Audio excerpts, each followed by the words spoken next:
Welcome to episode 6 of the Ancient Wisdom Journey podcast. I am Nico, your calm companion on your journey.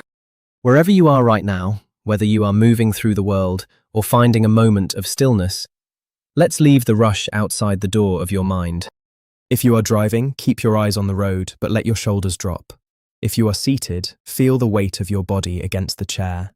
If you are on your feet, feel the solid ground beneath you. Think of my voice as a doorway to that quiet corner of the old library we share. Even as you move through your day, the air here remains still and the light remains soft. For the next few minutes, nothing is expected of you. I'm here to share the gentle strength of those who found peace long before the world got so loud. We are leaning on the wisdom of masters like Marcus Aurelius, Epictetus, and Seneca, to find our own center. You are safe here. Let's begin. Our focus today is the art of the no. In my years of watching the frantic dance of the modern arena, I have noticed that most people are living a life that does not belong to them. They are people pleasers by default, not by choice.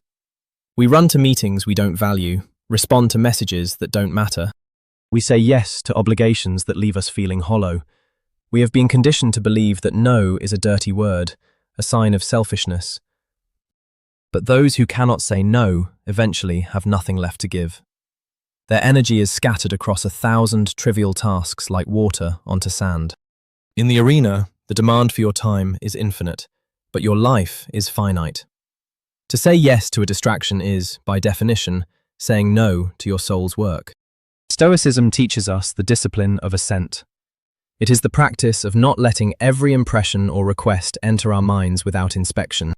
When someone asks for your time, they are presenting an impression. You must pause at the gateway of your mind and ask, is this true? Is this good? Is this mine? We often assent too quickly. We say yes before our reason can even weigh the cost. To master the no, you must first master the pause. Hold that impression in the light of your logic. If it does not serve the good, withhold your assent. Your mind is the ultimate sovereign. Guard its borders. Let us sit with the words of the emperor, Marcus Aurelius. He wrote, "At every moment, ask yourself, is this necessary? This is the first gate." Most of what we do and say is not essential.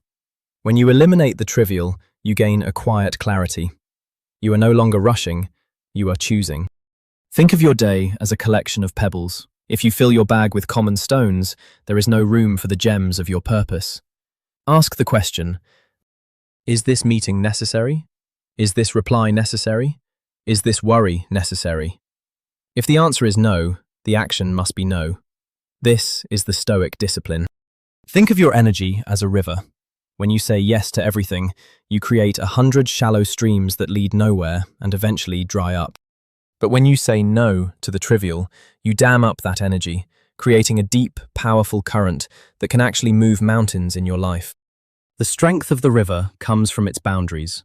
Without banks, the water is just a flood, destructive and directionless. Your no is the riverbank. It focuses your force. It directs your life toward the ocean of your true potential. Respect the river. Build your banks with every firm decline. Seneca once remarked that people are frugal with their money, but incredibly wasteful with the only thing it is right to be stingy with, their time. He taught that we should treat our hours like a sacred inheritance.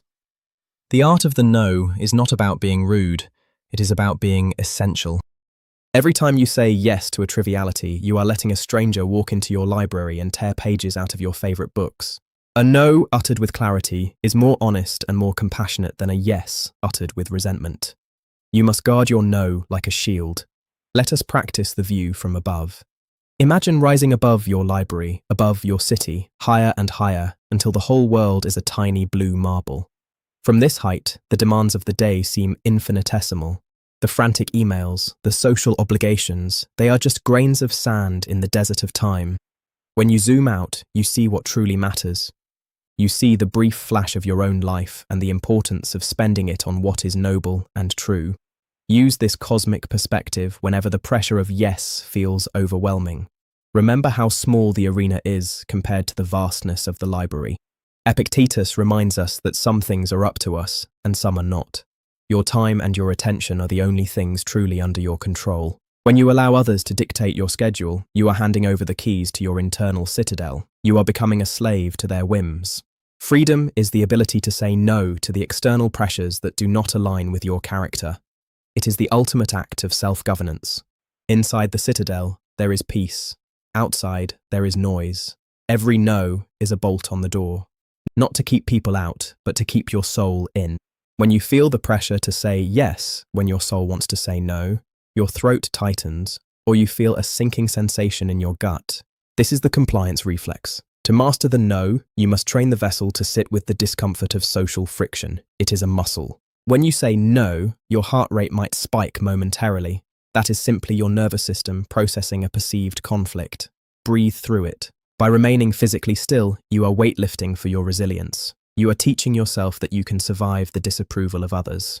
Epictetus taught that for everything there is a price. The price of your tranquility is the occasional disappointment of others. Are you willing to pay? If you try to buy the approval of everyone, the currency you use is your own peace of mind. That is a bankruptcy of the soul. Better to be stingy. Accept that you cannot be liked by all and still remain true to yourself. The conflict you avoid today by saying yes will become the resentment of tomorrow.